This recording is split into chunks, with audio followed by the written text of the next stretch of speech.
I'm stood here by the Pharos Lighthouse here in Fleetwood.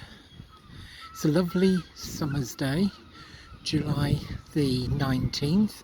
It's a Wednesday and I'm waiting for a tram to come round the corner.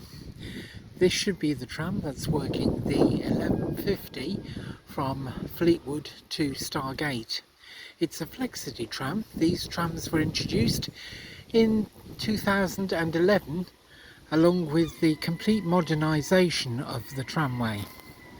And I hear something coming, and yes, here we are. And this is our Flexity tram.